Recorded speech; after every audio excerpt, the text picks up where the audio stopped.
Hello, I hope that you have had a lovely day so far.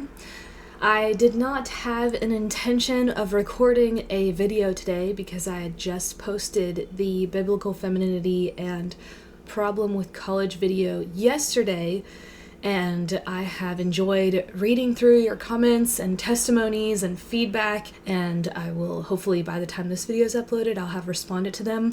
But it's been nice. Thank you so much for your feedback on that video.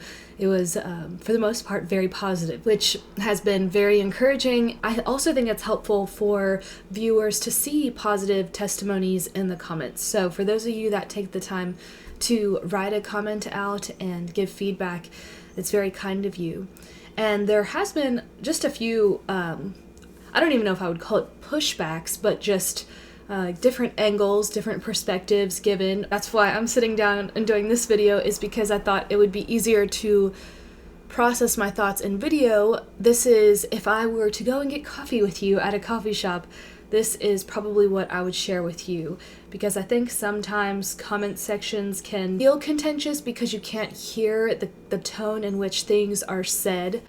But I've just been thinking about the whole sending girls to college thing, and obviously there's exceptions. I think I said that in that video, that there are times when some things come up and you have to go work, or someone has to go and get a certificate piece of paper from a college institution. And so obviously to everything that I'm saying, I am making generalizations, because generally this is where our culture is today, and you can just look around and see that this is the popular mainstream way that things are going, and I don't think it's in our young ladies' best interest to keep going down this route without talking about the consequences of it. I also think that whenever I talk about college, or even about getting married young and having children young, I think for some there is a tinge of hurt that comes,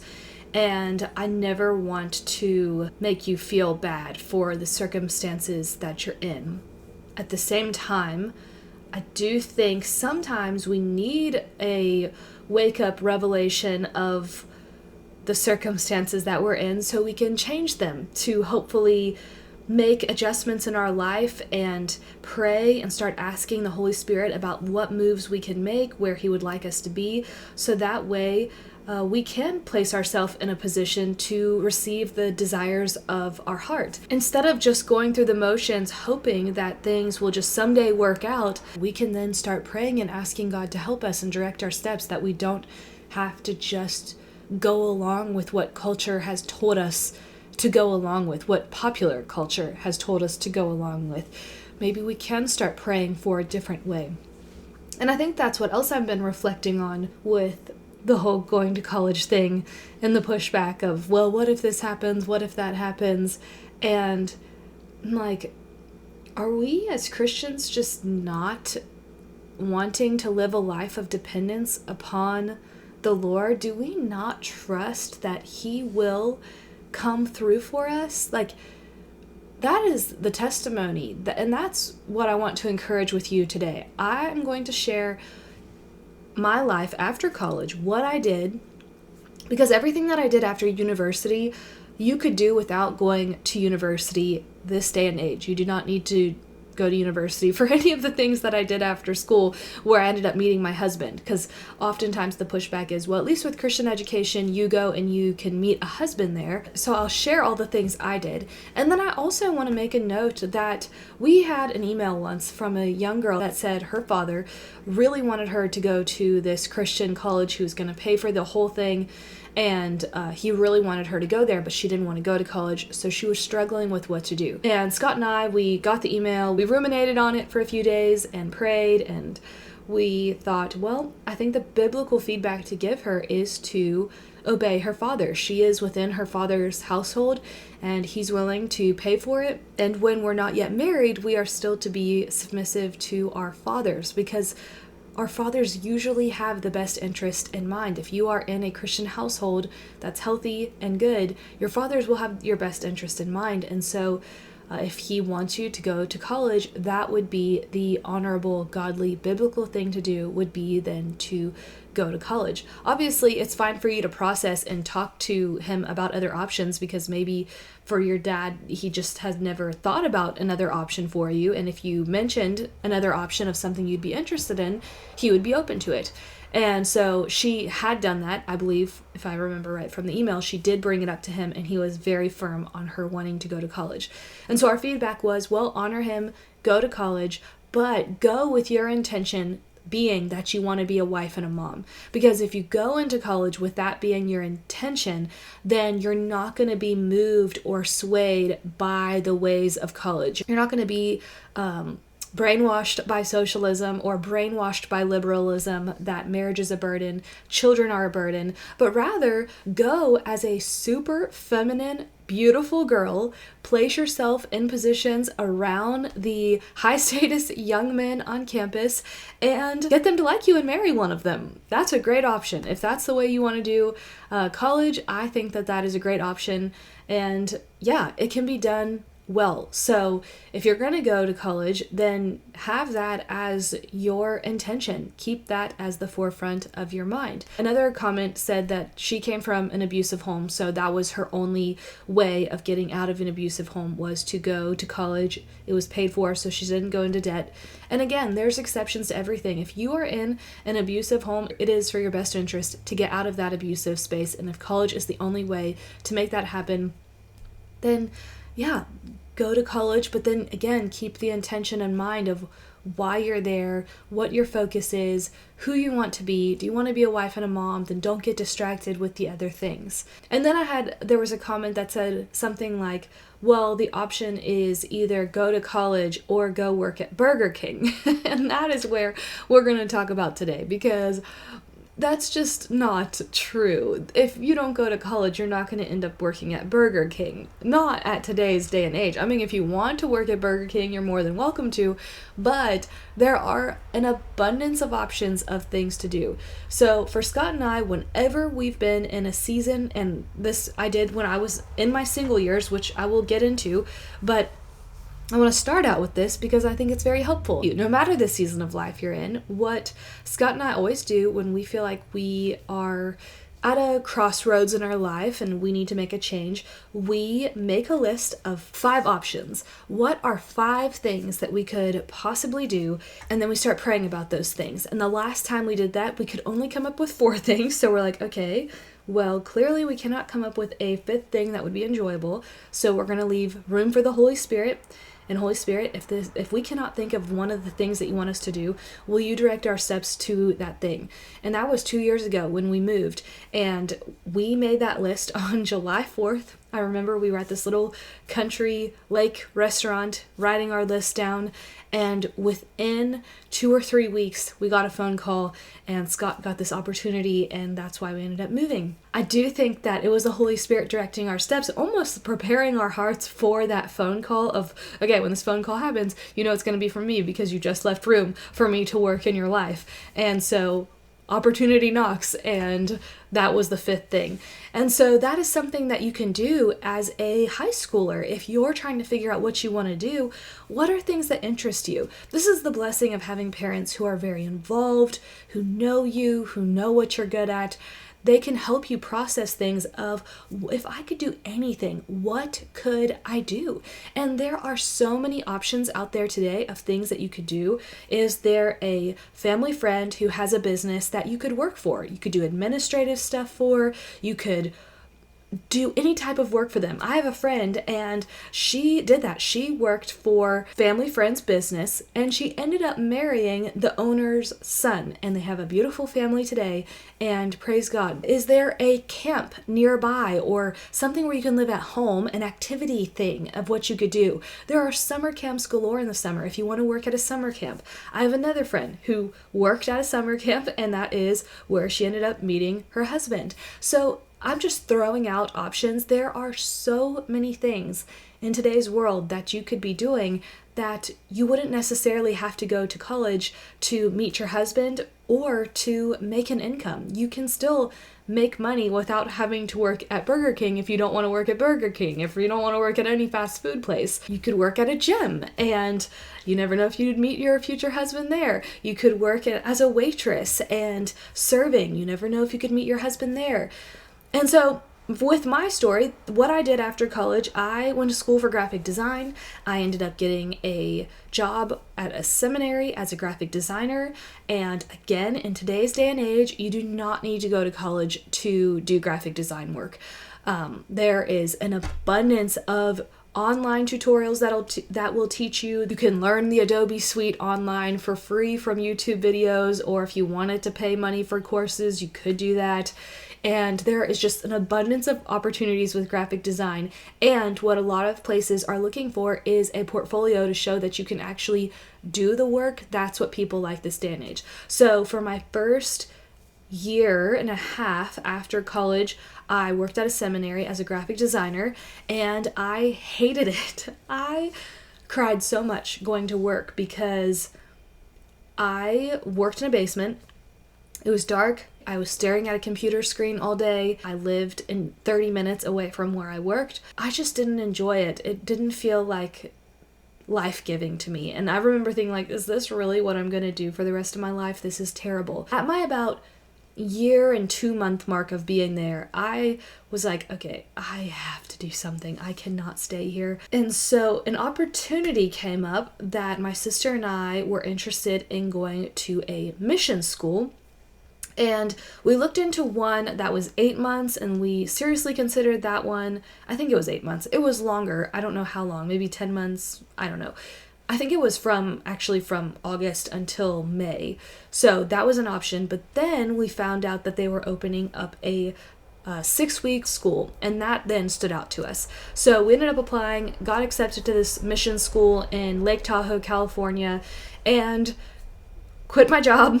Both of us, we both quit our jobs, and we went to this mission school in California. Even though this mission school was only 6 weeks, we both still quit our jobs because I didn't want to go back to where I was. And I remember my boss, I was very good friends with her. She was kind of like a mentor to me, and she told me, I probably could hold the space for you, but I think that God has something else for you, and I don't think it's best for you to come back here after the mission school's over.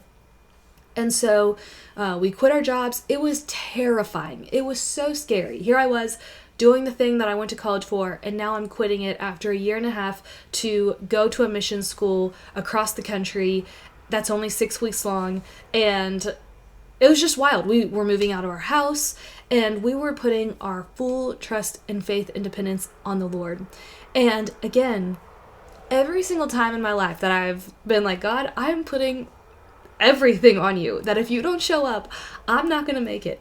Every time, he has always provided. We moved out of our house for those 6 weeks, and our landlord really liked us, and he said, well, I actually have another house that I'm busy cleaning up. Would you like to stay at that house since you're moving out of this house? And we went and looked at it, and we were like, we would love to. And we were paying $850 at the house we were at. And then he said, well, what could you pay for this house? Because I know you're quitting your jobs.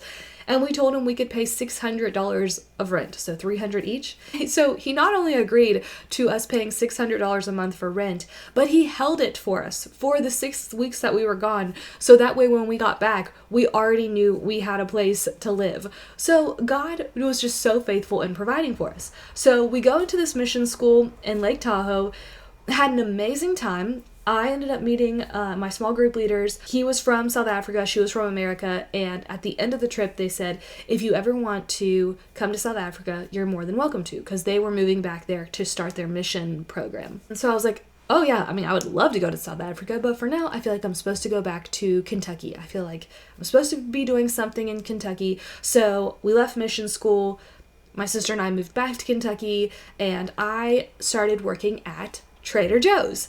Again, another place that you could work without going to college, and they actually pay very well. They negotiate if you want to work at Trader Joe's, which I don't always recommend because they were cray-cray during 2020, but they do pay well and you can get insurance through them. And so I ended up working there, and for the most part, I would say I enjoyed it. It was, for a job, not a bad job. I ended up becoming friends with a lot of the people there that I would have never become friends with or even probably been friendly with in real life, because we would have just never crossed paths, to the point where there's several of them today that I still connect with every now and then and see how they're doing. So I worked there for, again, a year, and then once the year mark was coming up, I had that feeling again of, I don't think I'm supposed to be here anymore. I think I'm supposed to move on. It was almost like, have you ever had that feeling of holy discomfort of like, I feel like if I stay here, I'm being disobedient to the Lord. I feel the grace period for me to be here is gone. And I should mention also, during this time, I was babysitting. Again, that is something that you don't have to go to school for, is to watch people's kids. I am on the fence with being a nanny or a babysitter full time, because I think whenever you're taking the mother role of raising someone else's kids, there's a lot of responsibility, and it almost, because they're not your kids, you can't really raise them like your own. And so for some people, and in my case this was it often, but it makes you not want to have kids because the kids that you're babysitting are not enjoyable and you really can't discipline them anyways. And so it puts a bad taste in your mouth for motherhood, but that's not real life. You're watching someone else's kids. So sometimes I don't think that's always the best option. Obviously, there are healthier options out there. If you have a wholesome Christian family that is like, here, come watch my kids for 2 hours. And maybe that's a wholesome option, way of making a little bit of extra money and not getting burnt out and thinking that you're not supposed to be a mom because you're not enjoying watching someone else's children. But that's what I did. I watched a family from our church's kids for 2 hours on a Tuesday and Thursday, and that was not bad because it was only 2 hours. The kids were hilarious and fun, and it wasn't terrible. And then also at that time, I was doing freelance graphic design for the seminary that I worked for and the university that I went to. I was doing freelance design for both of them, again, just to make extra money. And then on top of that, I was reffing soccer for the YMCA. So I was doing that as well. Again, I was also wanting to position myself in places where I could possibly meet someone. I played soccer growing up. I knew the game really well, so I thought, well, I could be a ref. I started doing that when I was working at the seminary as a Saturday fun thing. And again, that's something that you don't need to go to school for, is working at the YMCA. That's another thing. If you live near a YMCA and you want to work there, that's an option. You don't have to go to college to do that, and you can make good money working there. And I believe that they're fairly flexible with schedules. At least they were when I had friends that worked there. So those were all the side things that I was doing. But I had that feeling of, okay, something needs to change. And that is the first time in my life that I ever did the 5 lists thing. I remember sitting in my bed and thinking, okay, if I could do anything in the whole world, what could I do? And I wrote down 3 of the options were going out of the country. One of them was staying at Trader Joe's. The other one was being a director of activities at a nursing home, because I had experience with working at nursing homes in the past. And so I had actually applied to this nursing home job as the director for activities. I got offered the job, I accepted the job, and as soon as I said yes to that job, my heart sank. It almost felt like I was entering a prison, and it's kind of like sometimes like you just have to make a decision on something, and then the moment you make a decision, you realize you made the wrong one. That's how I felt. So I immediately, 5 minutes later, I called her back and I said, you know what?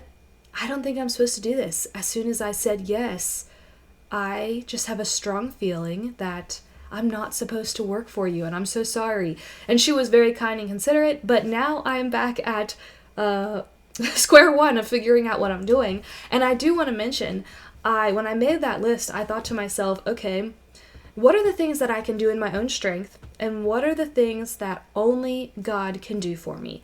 And the things in my own strength were Trader Joe's and the nursing home. The things that only God could do were, I think one was going to Guatemala and learning Spanish and helping, because I had been to Guatemala before and I knew a family that lived there permanently full-time. They would have been happy for me to come and help with their orphanage and school and learn Spanish. So that was an option. Another option was to go to France, because I knew a girl from my mission school that was in France. I was doing mission stuff there, so that was my other option. And then South Africa was my third option, because of my friends that said, if you ever want to come to South Africa, you're more than welcome to. And so once the nursing home thing got shut down, I then was like, okay, started praying about what I'm supposed to do. And then one day, my sister and I were living together at the time. For some reason, we had the Bengals game on. I don't know why. We didn't really watch football at all. I genuinely have no idea why this game was on, but football game was on, it ended, and as it ended, there was this program that came up about people doing work in Africa. And I was bawling my eyes out watching this. And I remembered the quote of, pay attention to the things that make you cry and the things that make you angry, because those are the things that you are passionate about. And I was like, well, this is so interesting. I clearly have a passion for this. And so I started praying, like, God, am I supposed to go to Africa? Specifically South Africa. And then a few days later, I ended up having a dream that I was on this journey and this road, and then I ended up behind the scenes of the stage, and then I opened these like trap doors, and on the other end were my friends that lived in South Africa, and they were waving at me to come.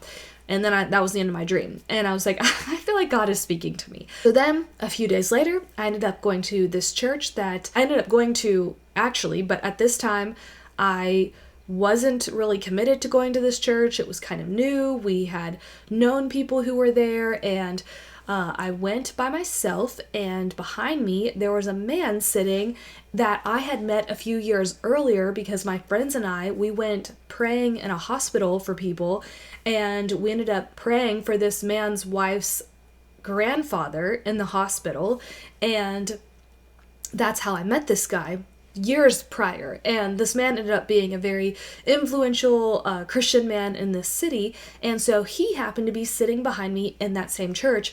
Also wasn't a member of them at the time, just visiting. So after the service, he was like, Kelly, and I couldn't believe it, because I think we had maybe seen each other at a prayer event one other time since I had seen him and his wife at the hospital. And so he's like, immediately he asked me, what country's on your heart? And I was like, well, South Africa. And he's like, okay, cool. He's like, are you gonna go? And I was like, I don't know.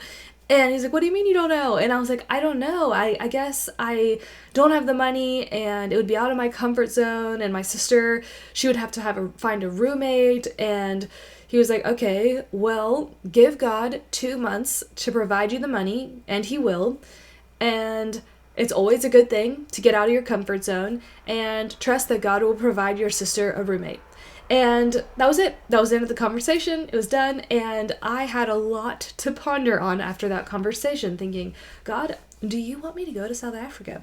I feel like it has become crystal clear that this is what I'm supposed to do. Now I just need to reach out to my friends and see if they even have an opportunity for me to come. I remember even being in my living room, pulling up Facebook in the messaging app to message my friends, and we had Chromecast on our TV at the time, and so it showed different images, and one of the images that came up in that moment was a landscape scenery in South Africa. I actually took a picture of it at that time so I could always remember, but again, I felt like God was continually directing my steps. And so I messaged them, and I, in my mind, thought February. 2 months from now would be February. That would give me the 2 months I need to give God the time to provide me the money. But I was like, I don't want to tell them that I'm thinking February, because it's up to them, whatever they want to do. I can't control when they would accept me coming out. And I knew it would be for 3 months, because I knew that was the visa timeline of an American being in South Africa. And so I reached out to them, and then they got back to me, and they said, we would love to have you. We're going to have mission interns come out starting the beginning of February. And I could not believe it. I was like, February was literally what I had in mind, and they literally responded February, and I didn't even have to tell them. So again, God continually being faithful with directing my steps. He provided the money within 1 month.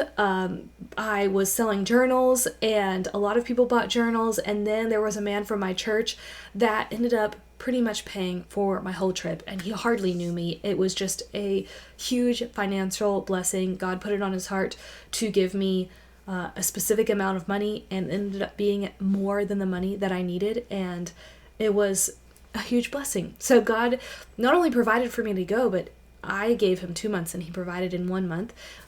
He blessed my sister with a roommate, one of our friends, who, when I came back to America, I ended up living with all three of them during Scott and I's engagement season. So our rent went down from $300 to $200 each, which again was a huge blessing. And then getting out of my comfort zone was a good thing. So I ended up going to South Africa, flying there by myself, and again, I think this is when it comes down to there is wisdom in doing things. God does give us practical wisdoms. And then there are times when we are to walk by faith and not by sight, and trust that he's the one directing our steps and making a way. And I feel like that was me going to South Africa, and I went there. Again, just being faithful. I loved it. I had an amazing time there. It was life-changing. And my second to last week there, I am at a family's house for dinner. It was me, there was a few other interns that I became really good friends with, and then Josh and Rachel are the mission leaders that I was friends with from the mission school.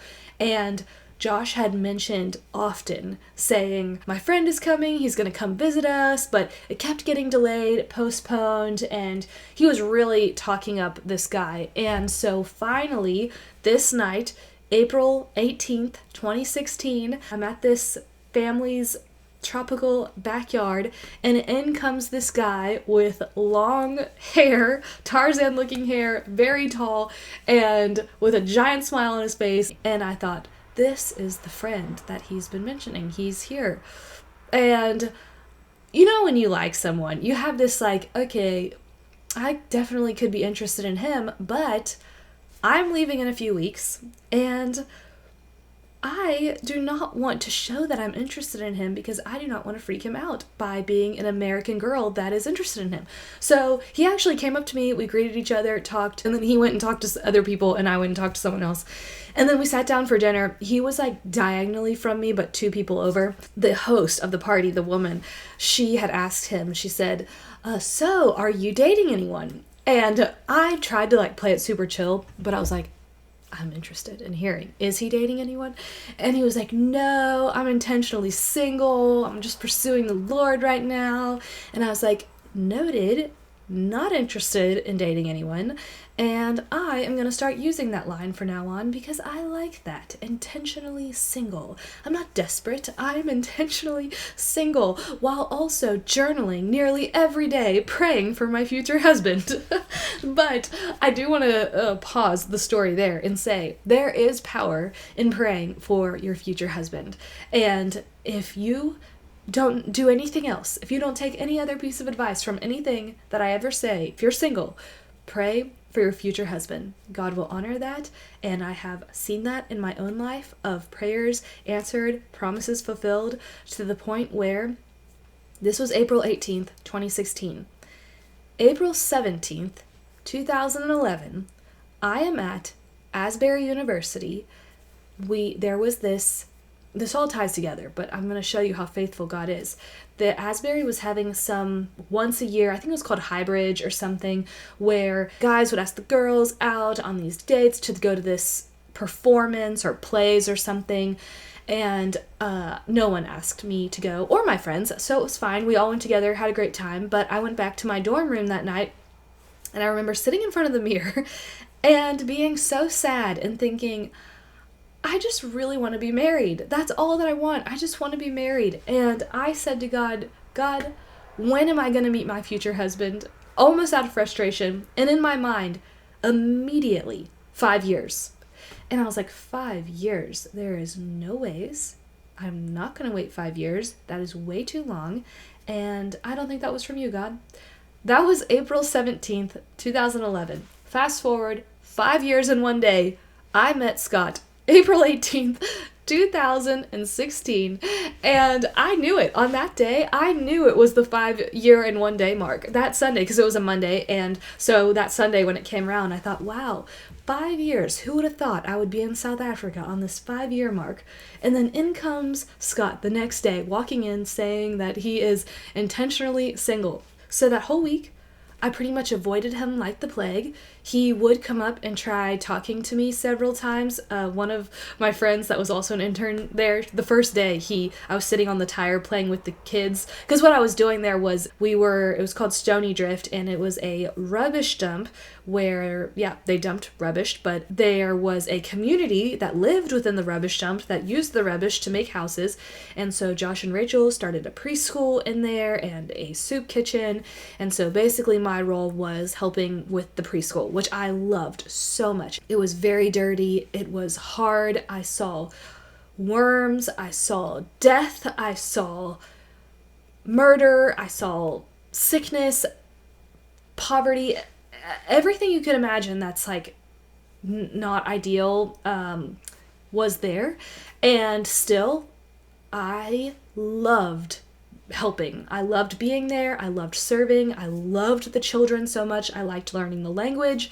And so I would always play with the kids every chance that I got. And the one day that Scott was there, I was playing on this tire with one of the little boys, Angalaka, and Scott came over and sat next to me. And I remember being so nervous because I really thought he was attractive. But again, I didn't want to be weird, especially if he was intentionally single. So I kept small talk super small. There was another time where he went around, and Scott did, and he asked all the interns of, well, what are you passionate about? And I remember thinking, okay, I want to be mysterious. I do not want to give myself away to this guy that I don't know and that clearly does not want to be in a relationship with me. So when it came to me, he's like, Kelly, what are you passionate about? I was like, I just love God and I love people.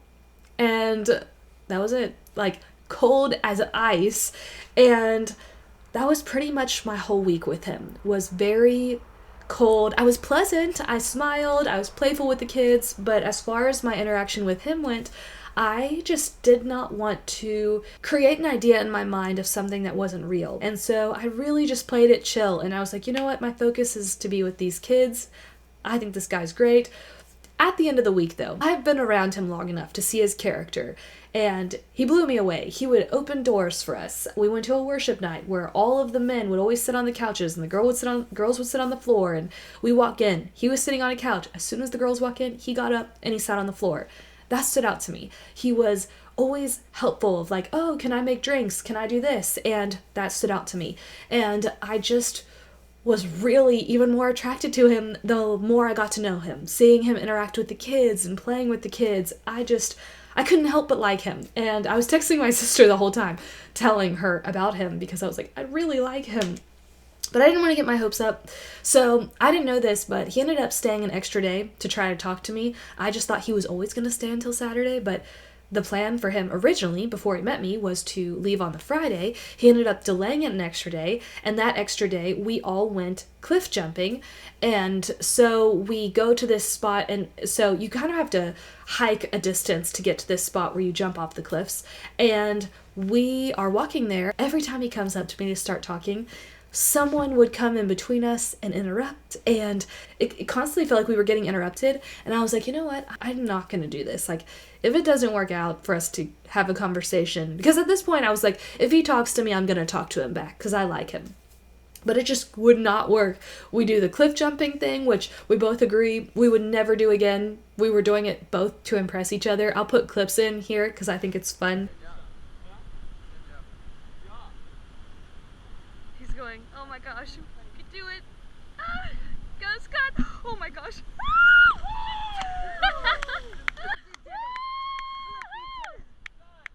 Yeah! How deep is it? Woohoo! Scott, how deep is it?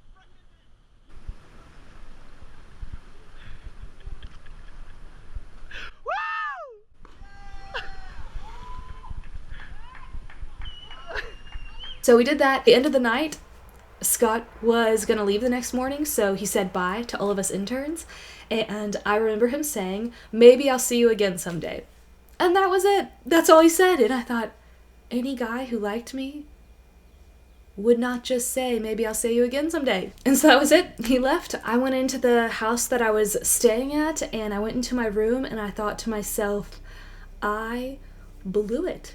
God, my biggest fear was missing out on my future husband, and I think I just blew it. I avoided him this whole week. And I remember also saying, I don't think I'm ever going to meet anyone else like Scott. And if I do, I think I'm just going to compare him to Scott. And I was so devastated. And I knew he was going to a mission school in California. And I knew someone else who was going to that mission school. And I thought, he's going to marry her. And I was so upset. And I was like, you know what? This is just infatuation. I'll wake up the next morning and I'll be over it. And the next morning, I was not over it. I was even more convinced that I blew it. And so I was like, you know what? I need to talk to Josh and Rachel, and they can tell me that he didn't like me to begin with, and I can go back to America and forget that he ever existed. So the next day after that, Rachel had said to me, hey, Kelly, do you want to get lunch? And I thought, this is perfect. We will go and get lunch together and I'll tell her everything. And so that's what we did. We went and got lunch and I told her everything. I said I liked him. I told her about the 5 years thing. I told her everything. And the whole time she was like, and then finally she's like, Kelly, he really liked you. You just avoided him all week. And I was like, he did? He liked me? And I was like, well, now what? He's gone. He lived 10 hours away. So he drove 10 hours down to visit. And then when he left, he drove 10 hours back home. And I was like, I'm leaving in a week. Now, it was then 6 days. I was like, I'm leaving in a week. And he lives 10 hours away. Now what? And she was like, well, I'm sure he'll send you a Facebook message. So that was it. I didn't know this, but I'll go ahead and share it now. Scott saw Josh and Rachel a few months prior to me coming out, and Josh had said to Scott, your wife is coming. I know who your wife is. And Scott's like, oh, no, I don't think so, and kind of blew off the whole thing. And he said he had totally forgot about that whole thing, that Josh had even said that, until he had come down to visit, and he remembered Josh saying that. But there's more to his story, which I'll get to in a second. So then that was a Monday. Tuesday goes by, I don't hear anything. Wednesday goes by, I don't hear anything. And I'm thinking to myself, okay, like, everyone seems excited that I like Scott, and apparently he likes me, but nothing's happening. He hasn't sent me a Facebook message, and the odds of him driving 10 hours back down is slim to none. So that Thursday, I ended up waking up feeling terrible. I felt so sick. I ended up going to Stony Drift, working at the rubbish dump all day with the kids, and you get dirty working there. The kids hang all over you, they play with your hair, they pull on you. You're covered in dust, and it smells like smoke because there's always fire there. Like, I've shared this story before, and people get really offended by me saying it's disgusting. I'm not saying South Africa as a whole is disgusting. I'm saying where I was working was disgusting. It was dirty. The environment was not good. It was not pleasant. So I would leave every day and get a shower because it was so bad. And for some reason, the only day that I did not get a shower after Stony Drift was this day. I felt so sick. I came home, I laid on the bed, and I didn't even change. And Josh called me and he said, okay, since you're leaving soon, we're going to take you out to a dinner tonight. And I was like, okay, cool. I was like, you know what? They sell me like this all day. He's going to come here in a little bit and pick me up. It's fine. No big deal. He comes and picks me up, takes me back to their house. I walk in and Rachel was like, oh, she's like, you didn't change. And I was like, no, I didn't feel good. And literally not picking up on anything happening. So they're like, well, let's go have coffee out on the back patio. So I walk out to the back patio, and there is Scott with this huge bouquet of flowers, and it was so awkward. Like, obviously I was pumped about seeing him, but we had not talked at all about him liking me or me liking him. And then Josh and Rachel are standing there like so excited. And then yeah, of course I am wearing my disgusting, dirty, smelly clothes. And thankfully Rachel gave me a change of clothes for the evening. And we ended up going out on a date to the beach, and we walked to the beach, and then we got dinner. But immediately when I got into the car, we were both like, what happened last week? What went on? And I wanted to hear from his perspective. And he had told me that 3 weeks prior to meeting me, he told God that he was going to be committed to being single for a year. So he was internally battling with this commitment that he made to the Lord that he would be single for the next year. And it was either 8 months or a year. It was going to be for the entire time he was at this mission school, because he said, God, I know that going to this mission school, there will be a lot of girls and I don't want to be distracted, so I'm going to focus on you. And then he met me and was interested and was dealing with this inward battle, and then he told me that's why he stayed the extra day, was to get to talk to me, but he couldn't tell if I liked him or not. So then his whole drive home, which was 10 hours, he was praying and asking God what to do, and he felt like God said to him, what would you do if you were fearless? And he thought, if I were fearless, I would go back, talk to Kelly, and say I want to pursue her. So he called Josh and he said, okay, I'm coming back. I'm going to talk to Kelly about pursuing her.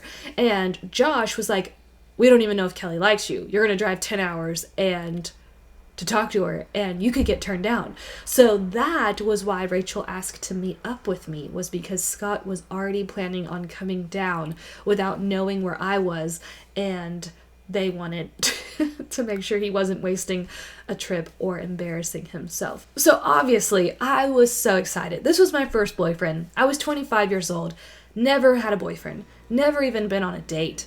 And here I was having my first date with my husband in South Africa on the beach. And that was Thursday, and I was flying out Monday morning. So we had 4 days to talk about everything. Over those course of 4 days, we talked about everything. He made clear to me that he wanted to date me with the intention of marrying me, that he would want to meet my family. So yeah, we talked about everything those next 4 days, and all of our values were in complete alignment. We talked about marriage, and we did have borrowed trust. We had mutual friends that knew both of us separately. So it's not like we were two total strangers that didn't have any, borrowed trust from anyone else. Josh and Rachel, they knew us. They could call us out if we were lying, faking it, being deceitful. So obviously that was very helpful and helped us with making decisions. Long story short, I went home. Scott came over. That was beginning of May. Scott came over in July, and we were married the beginning of November. I started 2016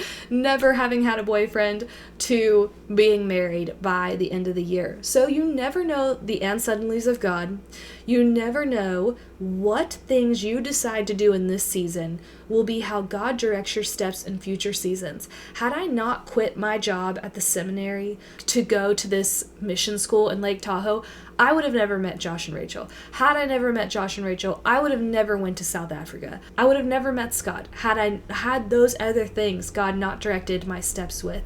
So that is the importance of praying in every season about everything that you're doing. That's the importance of just not willy-nilly just doing whatever the culture tells you to do and going along with it. Of course God can direct our steps. Of course God makes all things work together for our good. I did go to college, and God still directed my steps even there. He is so good and he's so faithful. But will we put our trust in him? Will we become dependent upon him and trust that he is faithful in directing our steps as we yield to him? But we must yield to him. We can't just keep doing the ways of the world without thinking of him or asking him, God, is this where I'm supposed to be? Am I doing what you want me to be doing? Am I at the right place? And be open to him directing your steps differently. Search my heart, O Lord. Having the posture of asking God to search your heart and to direct your steps. Proverbs 16:9 says, a man makes a plan in his heart, but it's the Lord who directs his steps.